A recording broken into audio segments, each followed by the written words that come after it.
EIB, you learned about equations of lines using vectors in 2 dimensions.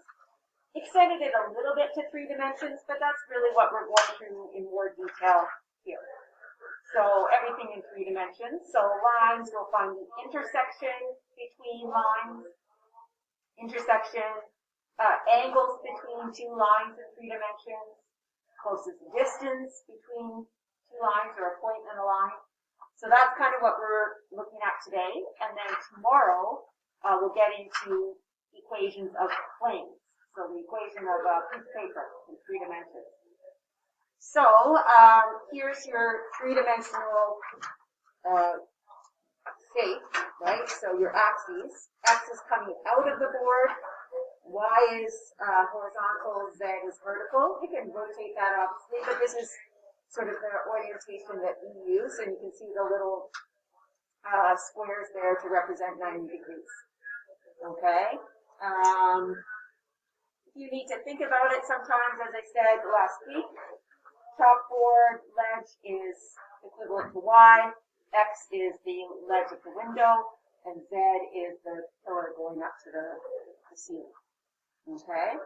So, it says you need 2 different vector notations to describe the displacement of a point that has moved 4 units right of the origin, 2 units into the page from the origin, and 5 units up.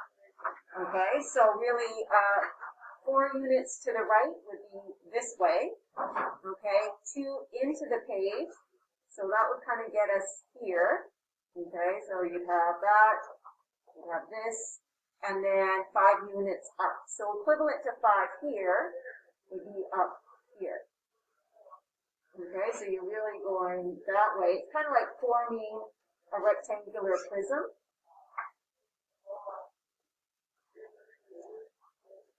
Okay, so starting at the origin, that point is 4, -2, 5. So your you can call a vector, you can call it OP, and then 2 ways of showing that. That's the vector from O to P. Okay, you're just using the coordinates, but you're showing it. Yeah. Based on the axis, 4 units to the right. Oh, yeah, right. Based on that, 4 units to the right on 3 dimensions is your Y. Thank you. So that's going to be P is 2 units into the page is your X, 4, and then 5. Thanks, Jeff. So here, that's going to be -2, 4, 5. And then you can show it using your standard basis vectors. So that could be -2i plus 4j plus 5j.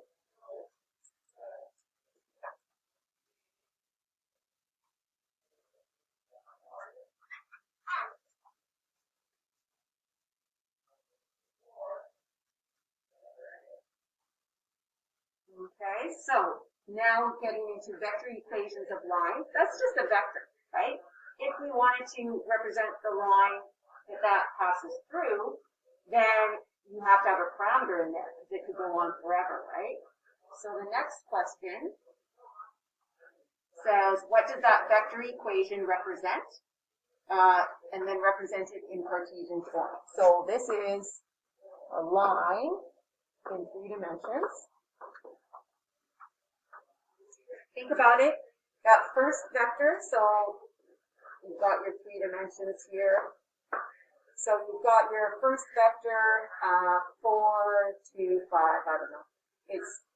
That's your position. This is like point P. So you have to travel up to point P, and then you find every point that travels along this direction vector. This is like the slope. So when lambda is 1, 2, 5.5, 3.2, lambda is a real number. So from there, you pass along every point on the line. So this isn't a line, that first vector, that gets you to that point. And then for x, so you're going 2, -1, 1. So you're kind of going up this way. It's really hard to show 3 dimensions on a 2-dimensional piece of paper. But lambda, oops, that looks like an X. Lambda is often used for parameters in vector equations. So it's a real number. So for every different lambda value, you're going to get every point on that line. So how do we show it a 3-dimensional line in Cartesian form? Because in 2 dimensions, it's mx, y equals mx plus b, or ax plus by equals c, or plus c, right? Let's take a look. If we remember r here are the general coordinates, x, y, z. So this represents x equals 4 plus 2 lambda, y equals 2 minus lambda, and z equals 5 plus lambda. Okay? So those are what we call the parametric equations. So for some parameter lambda, you can get any point on the line. The lambda has to be the same at each point, right? Otherwise, it's not going to be a point on that line. So if we solve this for lambda, we would get x minus 4 over 2. Here we would get y minus, well, I'll do it that way, y minus 2 over -1, which is 2 minus y. And lambda would equal z minus 5. Okay. Again, lambda has to be the same at every point on the line. So this has to equal this, and also has to equal this. So a Cartesian equation, we kind of did this a little bit in 2 dimensions, but we really knew back in Math 20 how to get the equation of a line, so we didn't have to show it in this form. But basically, that means x minus 2 over 2 equals 2 minus y equals z minus 5. So the Cartesian equation of a line in 3 dimensions is actually shown like that. X minus 4. Oh, x minus 4. Sorry.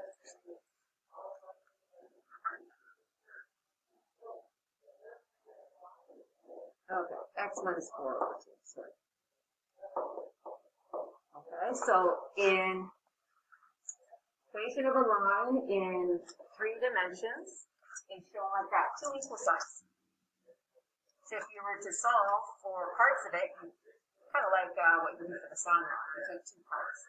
If you knew an x, then you could get the y, and then you separate equation to get the z. Okay, but that's a Cartesian equation of a line in 3 dimensions.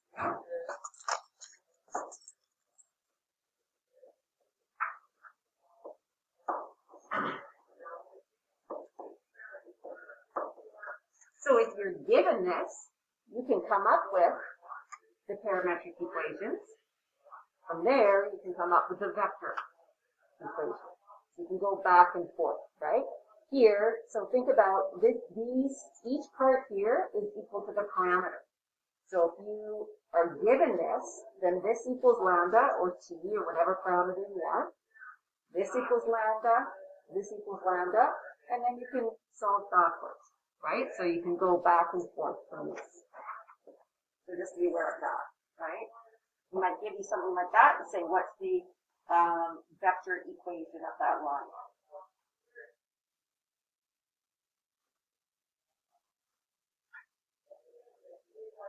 Okay, so now points A and B have those coordinates. Determine a vector equation for the line AB. So basically, you've got A and B line going through. I'm just showing it in 2 dimensions, right? You have your coordinates -5, 3, 4, coordinates -2, 9, 1. Okay?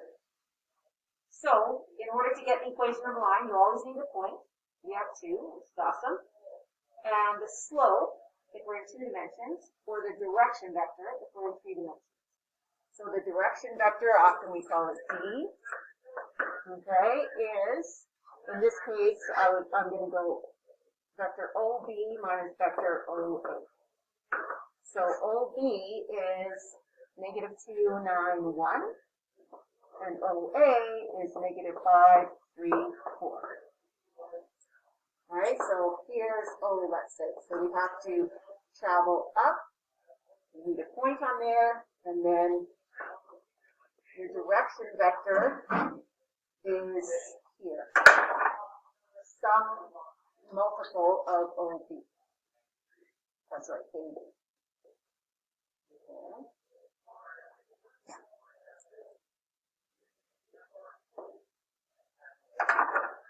So, what's that going to be? That's going to be 3, 6, and negative 3.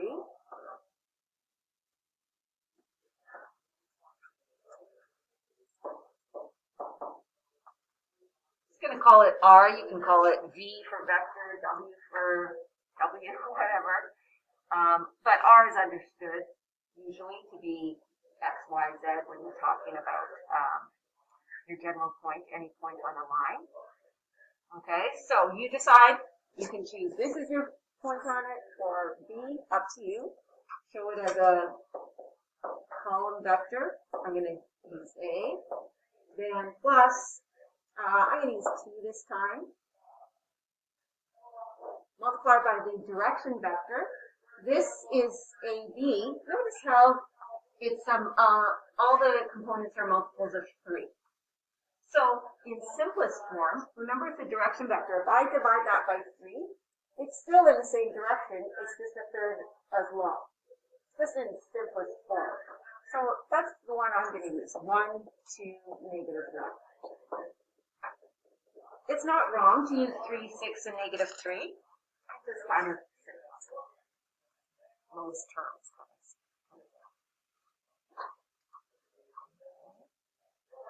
So you could put in any value of t. So if you put in 1, 2, 3, any decimal value, whatever, it's going to give you each point on that line. Okay.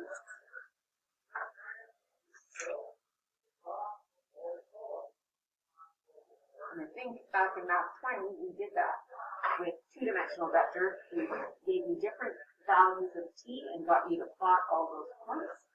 And notice that was a straight line. Okay, so now points of intersection. In 2 dimensions, if we're linear, we're finding the system. We're basically solving that system of equations, elimination or substitution. Here there are vector equations. So just think about what it means. It's in 3 dimensions. Right? We're trying to find this point. So if this is R1 and this is R2, we want whatever lambda there to get us to this point. And whatever mu here to get us to this point. Okay? That point has to be the same. So when you're dealing with the vector equation of lines, again, show it out in parametric form.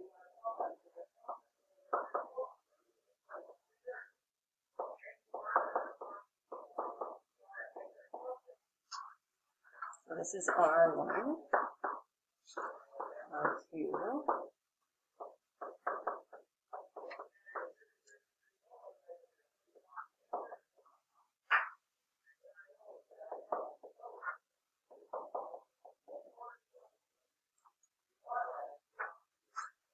and we want the x's to be the same, the y's to be the same, the z's to be the same to get that point of intersection.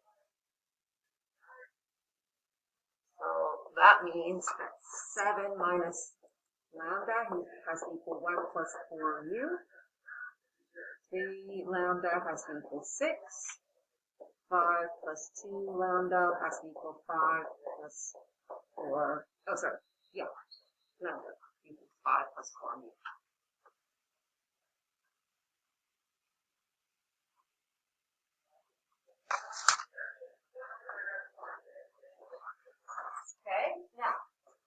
you to think about, before we start solving this, take a look at the direction vectors.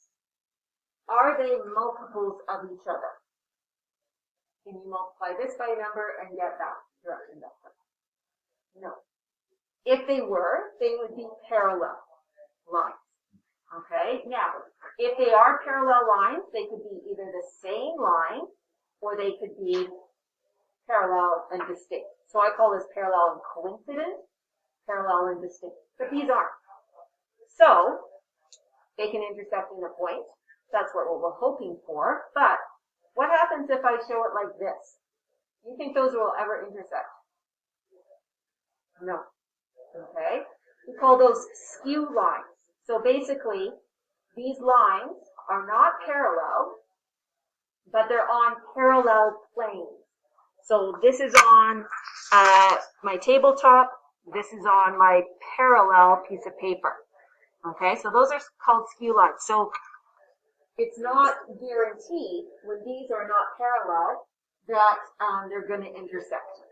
Right? So we'll see.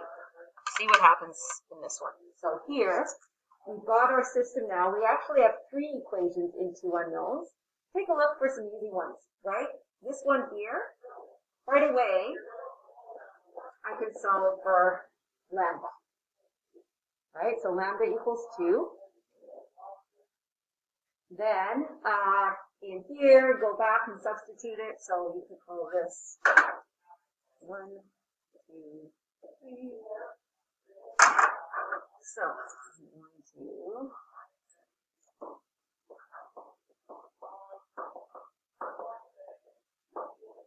Okay, so we'll have 7 minus 2 equals 1 plus 2mu. 5 minus 1 is 4. Okay, so you get a mu value, but you can't just stop there because you have not used the current equation at all. And so that's what's going to be your check. If those 2 values satisfy the third equation, then they work and you'll get 1 point of intersection. If they don't, then they're the skew lines. Okay, so here you can either substitute 2 into here, see what you get from mu, or you can take your 2 values and check in 3. So I'm going to check in equation 3, on the left side and the right side.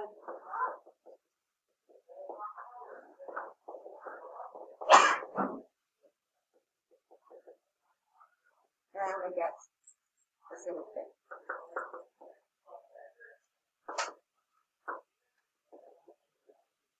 Okay. So I know they intersect. And it says determine the point of intersection. So you can either take your lambda, put it in here to get your point, or your mu and put it in here. You should get the same thing, right? It's the same point. So point.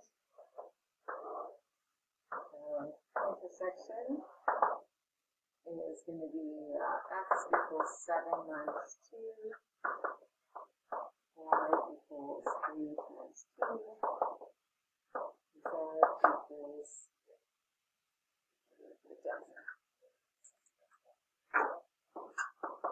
5 plus 2 times 2. Okay, so 5, 6, 9. And then you can check. If you put 1 back in here, you get 5. That's 6. 1 back in here, you get 9. So you get the same point no matter which parameter you use.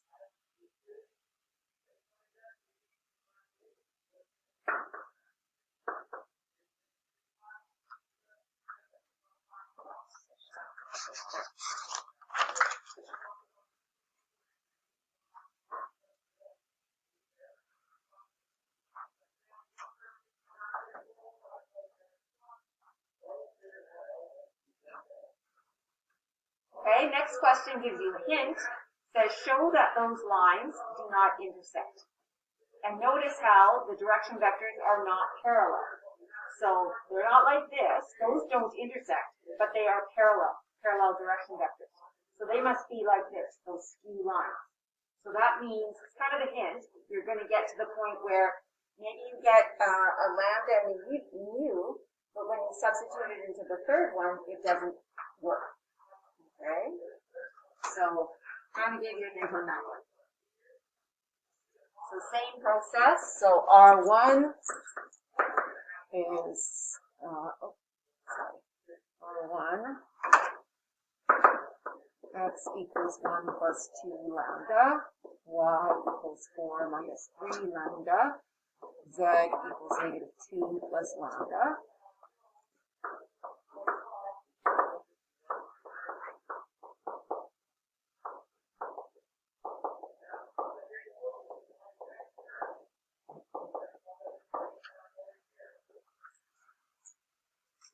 So how do you, it's kind of a little bit hard to draw, so kind of,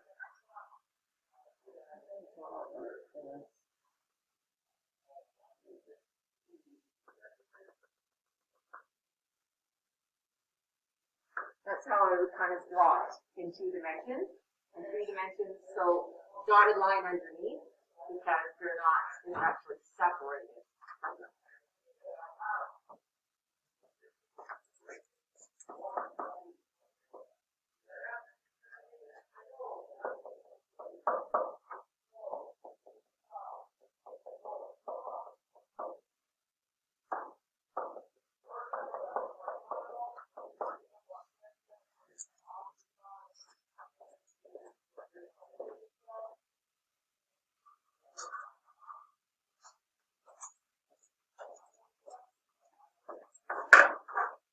Mr. Blink is quite loudly.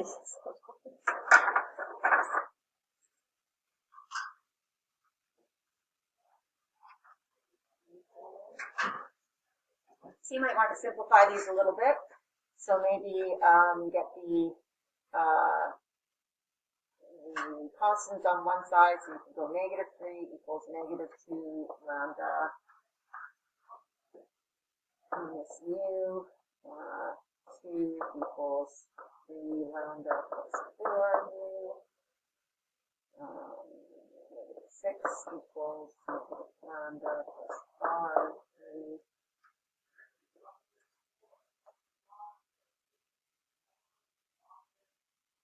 And then I would probably solve this system, or for mu, or you could do this and this for lambda, whatever.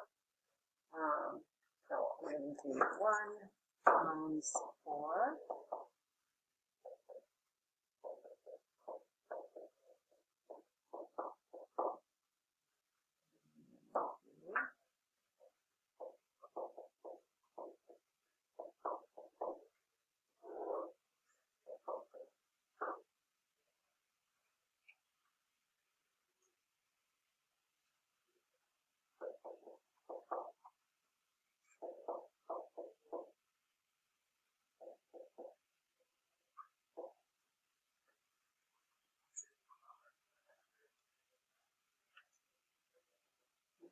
So lambda equals 2, and then I'll put it back in, so therefore negative 3 equals negative 2 times 2.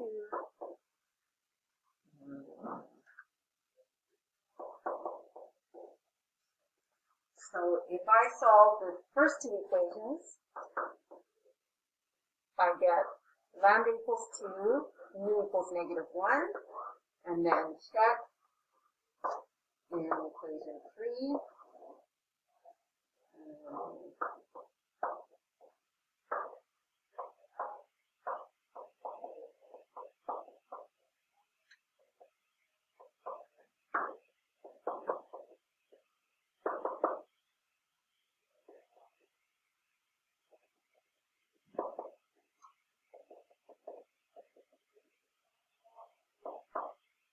So these lines don't intersect.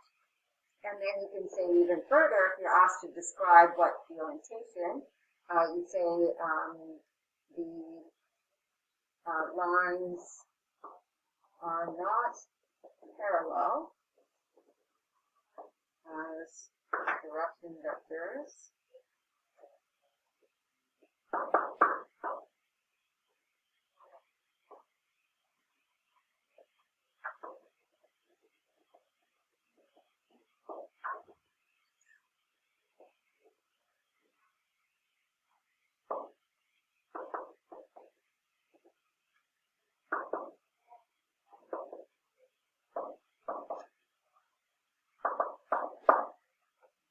So speed lines, remember, are not parallel lines, they're on parallel planes.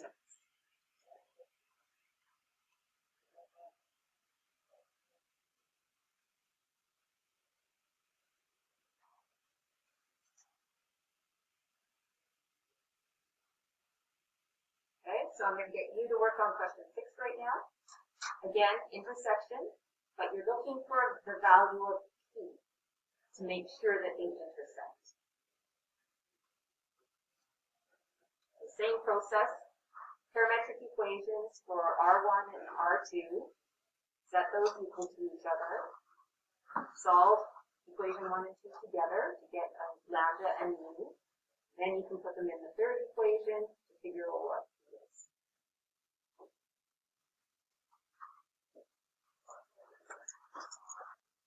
So first of all, for me, I kind of like to write it out in vector form, not in this standard basis vectors. So that would be 0, 1, negative 1, 1, 2, 1, 1, 7, negative 4, 1, 0.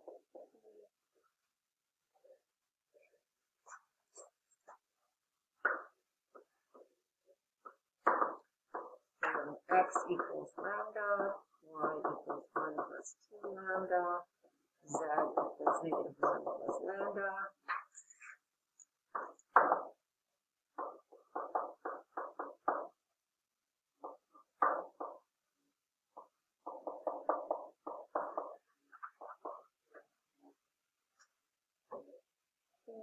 That's PU. Let's say PU. Anyway.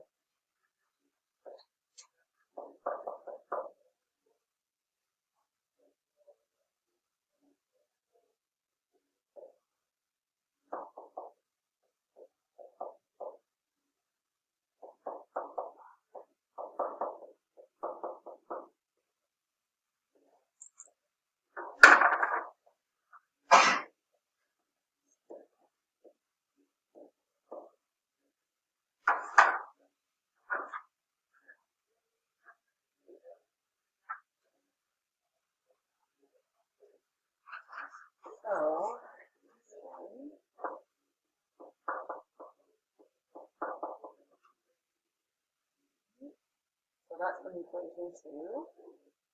And therefore then, 3 equals 1 plus mu equals 2.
So again, you always have to look at using all three equations. So get your two parameters.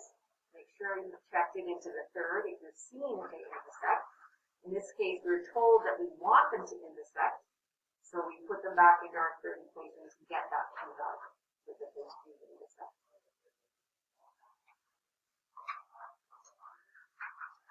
They didn't ask for what the point of intersection is. If you want to do that, just put it back in. So you can put lambda equals 3 in here. So what would that be? So point of intersection would be lambda, which is 3. 1 plus 6 is 7. Negative 1 plus 3 is 2. You check that in here. 1 plus 2 is 3. 7. Negative 4 plus 2 times 3. So negative 4 plus 6 is 2.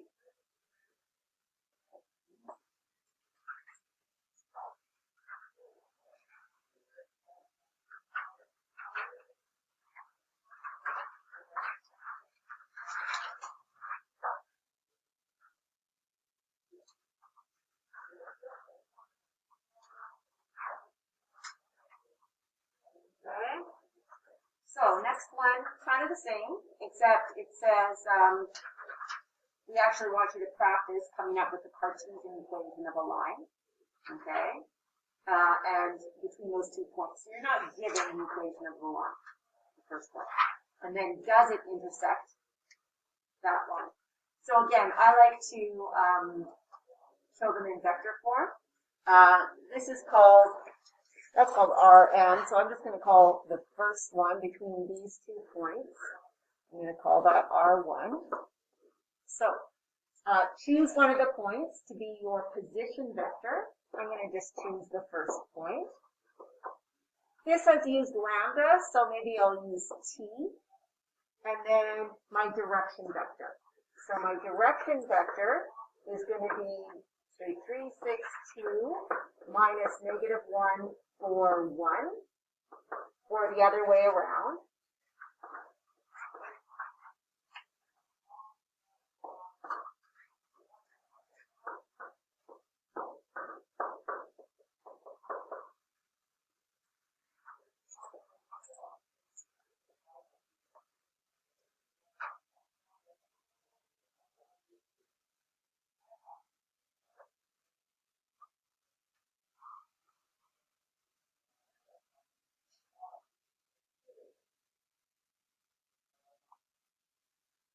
And I'm going to get the parametric equation. So x equals negative 1 plus 4t.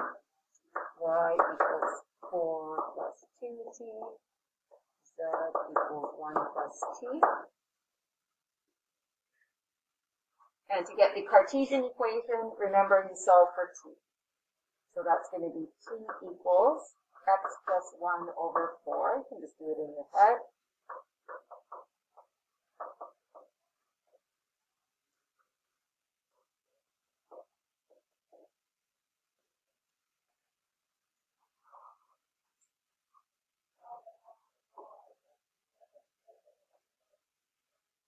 So then the official Cartesian equation of a line in 3 dimensions, these are all equal to each other.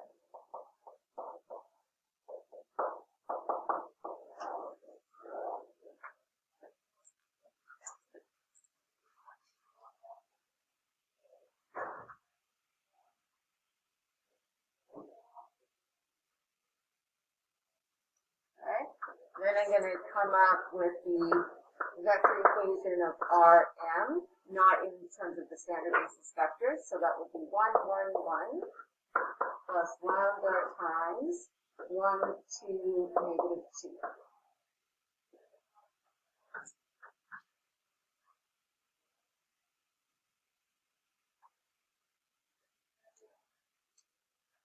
Okay, so you can tell they are not parallel lines. Because 4, 2, 1, you can't multiply it by a number and get 1, 2, negative 2. So they either intersect or they are skew lines.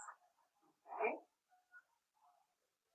So same process. So I'm going to do my geometric.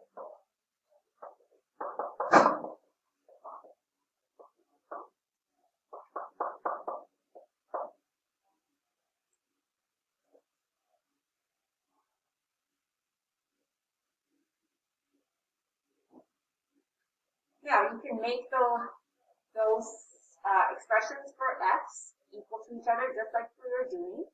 Because we have the Cartesian equation, you could also substitute this in for x, that in for y, that in for z, and make sure that they are simplified to the same thing.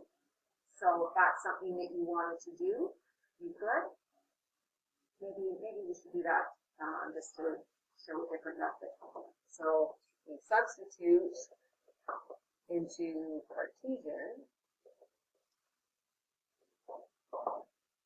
So that really says, actually each part of the Cartesian.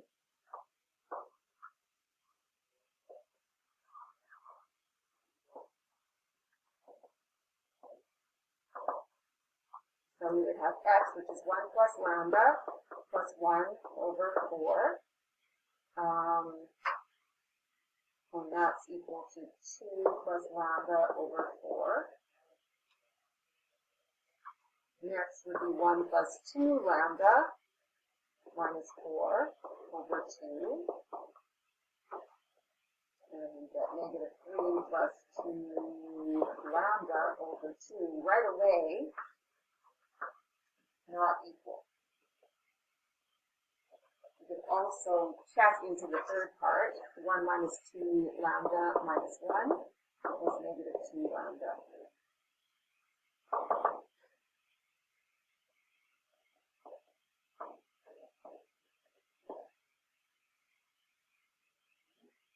Or as I said, do it like we've been doing. Make your x's equal to each other, y's and z's, solve that system.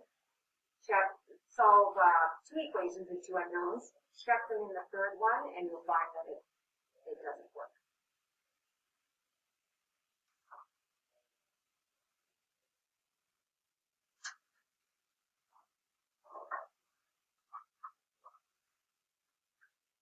Okay, next one is angle between the line.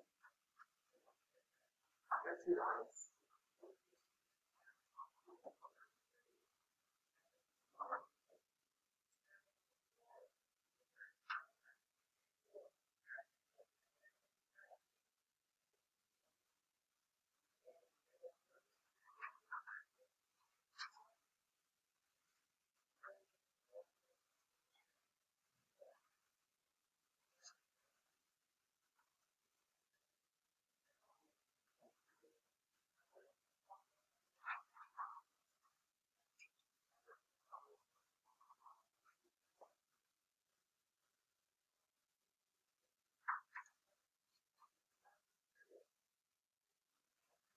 Okay, so we're given the Cartesian equation of a line, show that the point P lies on the line, and then find the angle between the line and PQ, where you're given the points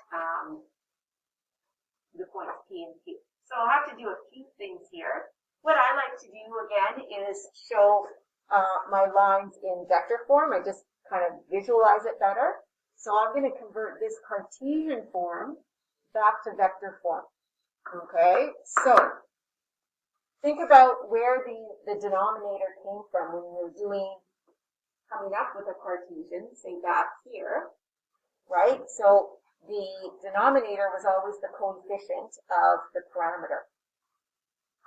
If the coefficient was negative, so if it was subtracting, then sometimes we would actually, like if this had been minus t, then this would have been 1 minus z.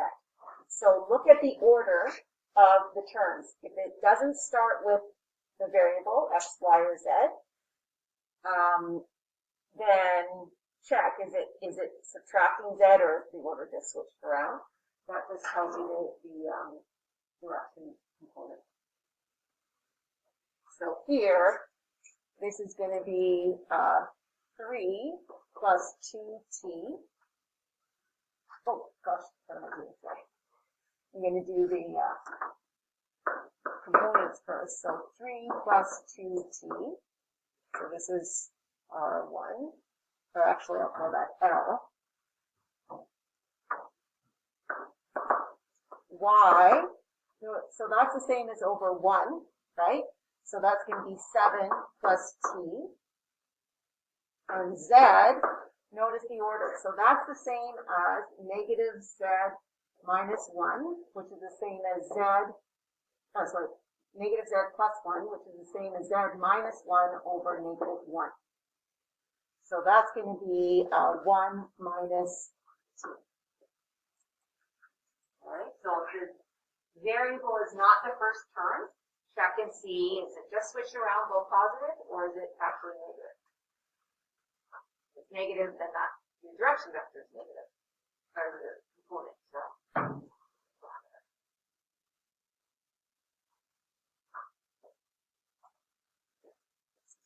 So now, so we'll call this RL, 371 plus t times 2, 1, negative 1.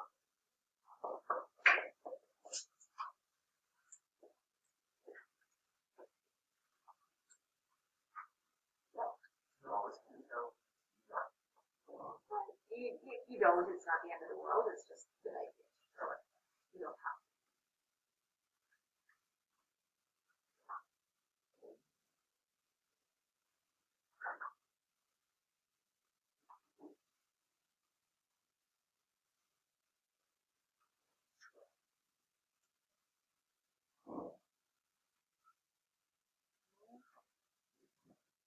So show that the point P lies on line L.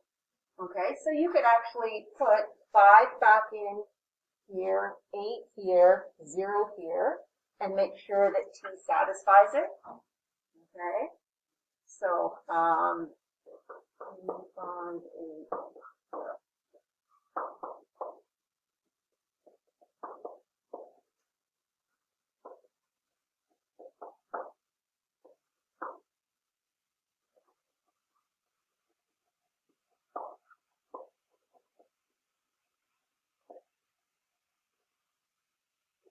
Okay, so X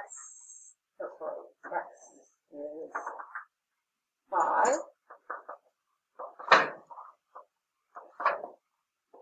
So T is 1. X is 8. Oh, sorry, Y is 8. So T is 1. And Z is 0.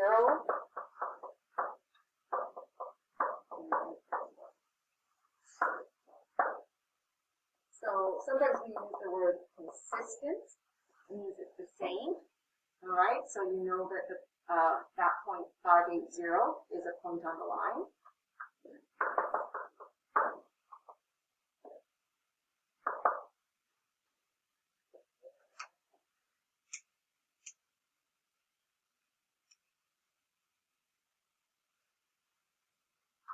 Okay, so think about what this looks like. You have some line here, L. You have this point, so this is 371, and then your direction vector. We know now that P is also on this line, okay? And we want to find the angle between L and the line PQ, okay? So let's say Q is, I'll do it here.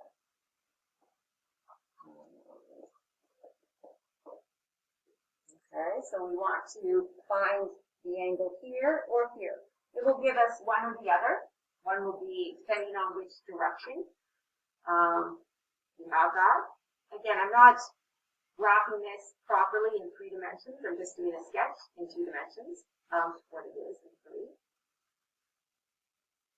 All right, so remember the property of the dot product, sometimes called the scalar product, is that if we have 2 vectors and we want to know the angle in between them, we take the dot product of the 2 vectors times by, or divide by the magnitudes of each to get cosine theta. All right, so what we need here, this is a point. Notice how I've labeled it horizontally. We want this vector, or a vector in that direction. It doesn't matter how big or small, but that basically means we need the direction vector of L. So we want to find the angle between the direction vector of L and vector PQ. Okay. So let's find PQ. So PQ is going to be 213 OQ minus OP.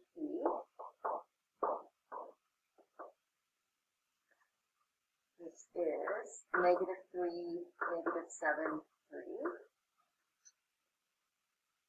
Now you can do a scalar multiple of that. You could divide every term by every component by negative 1. Doesn't really matter.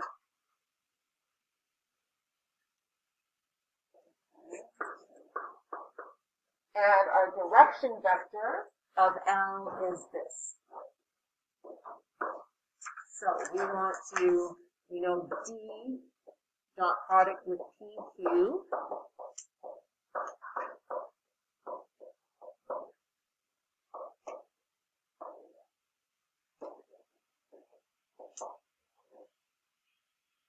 So 2, 1, negative 1, dot product, 3, negative 7, 3, over negative 10.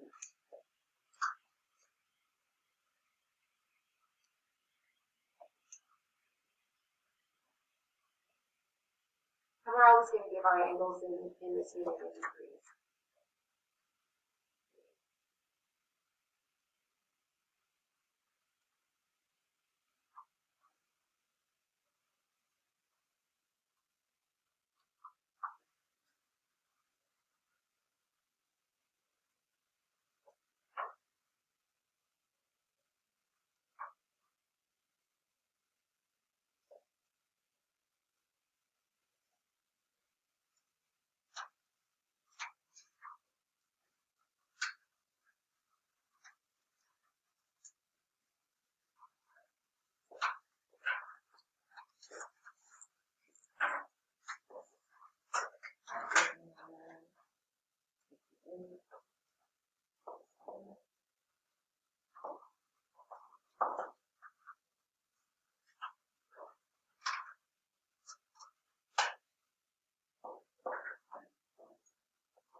Depending on how you set up the initial direction vector. And Yeah, so on a test, you would accept both.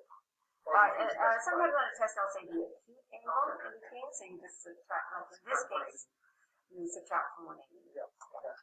They're always going to be, like, they're still going to intersect in 3 dimensions, right? So that angle, in this case, I'm getting the big angle between them, because that's a negative. But if I say the acute angle, then you subtract from 180 to get the other one. Remember your opposite angles. So in this case, I'm getting this one. And so if I ask for the acute angle, I just subtract it from 180. Right? So it doesn't matter. As I said, you could, from here, this direction vector, you could take the opposite sign. You could have done QP instead of PQ. So, yeah. In this case, either one. So this is, I think you can say what's around here. So, you go to 1 decimal place.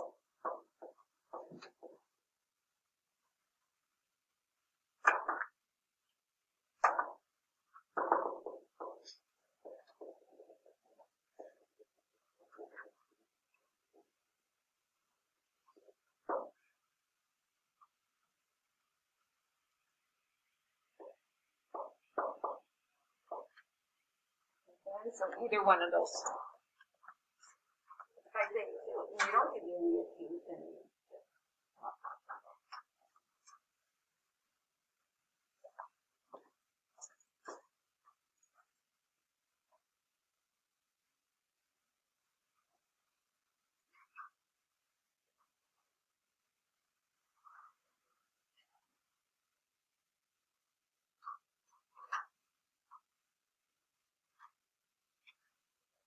take a look at the last one, kind of similar to the ones we did last year, except again in 3 dimensions.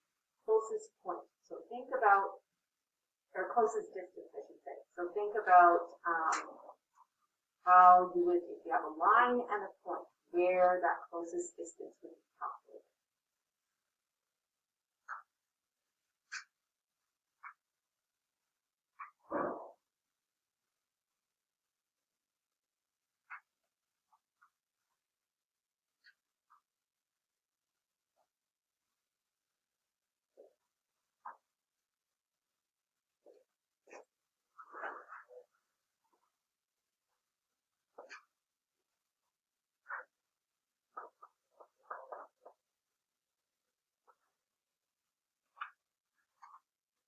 Okay, so if that's a line L, point P, if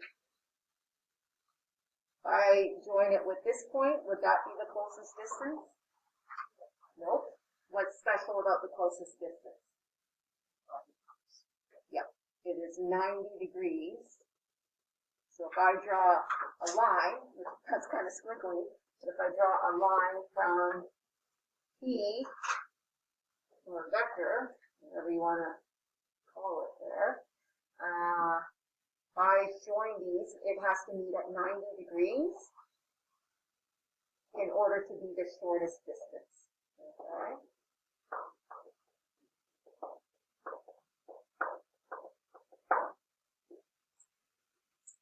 So it says determine the distance of the point from the line. It doesn't say shortest distance, but anytime you're doing that, otherwise there's an infinite number of distances to do. You want the shortest distance. Okay. So I'm going to call this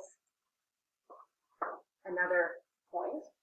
I need to know what that point is. It's at 90 degrees. Now, what's a good thing is the dot product of 2 vectors that meet at 90 is 0. So that's going to help us. This point here, what is it? Like we have the line that for some lambda, we can get to this point P, but we need to know what lambda that is. So first of all, again, I like to show, so this is RL. I'm going to show this not in standard basis vectors. It's going to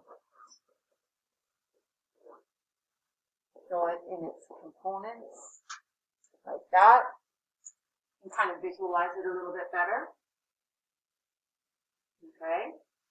So every point on this line satisfies that, right? For some lambda, I'm going to get a point here, right? So my x value at any point, so remember your x is 1 plus lambda, your y is just -2 lambda, your z is 1 plus 3 lambda. Those are the coordinates of every point on your line for some lambda. So the coordinates here are those. Okay, for some particular lambda.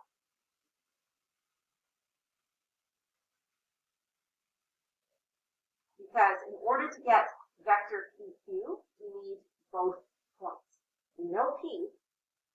We don't know what Q is, but now we can at least get an expression in terms of lambda for Q. And that vector is perpendicular to the direction vector of our line. Okay, so now we want to come up with PQ or QP, doesn't really matter. So PQ, I would go from here, so that'd be 1 plus, well, I'll do it separately here so you can see.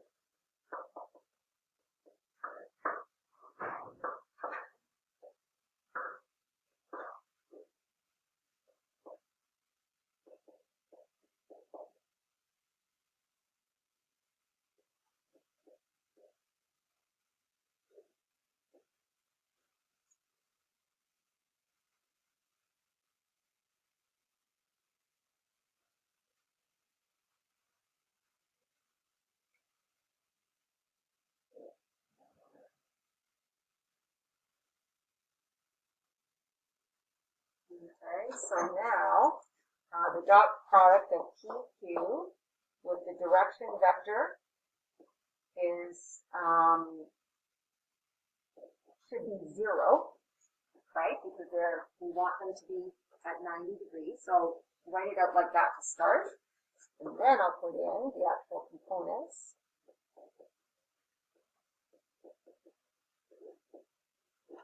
The direction vector of the line is 1, -2, 3. And now you can solve for lambda.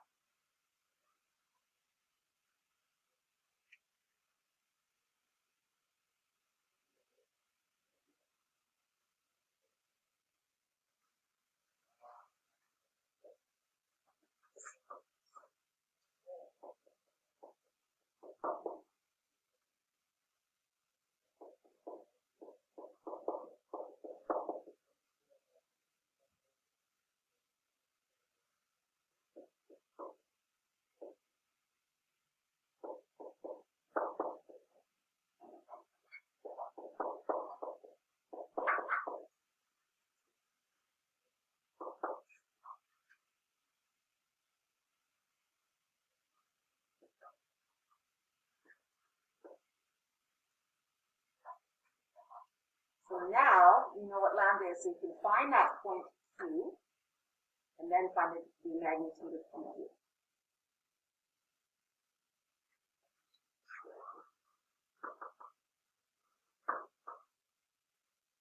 So Q is going to be 4, 6.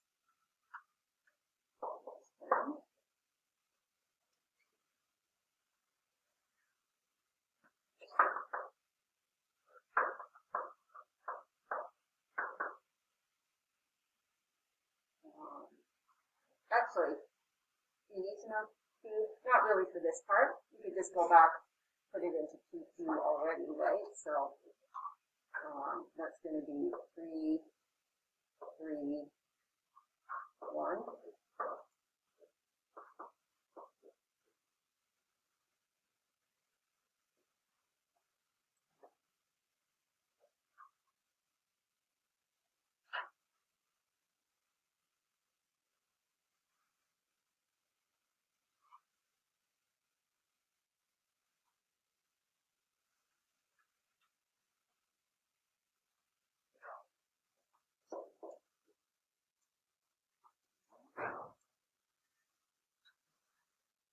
And then the last thing it says, determine the distance, so we've done that, and the coordinates of the reflection of P in L.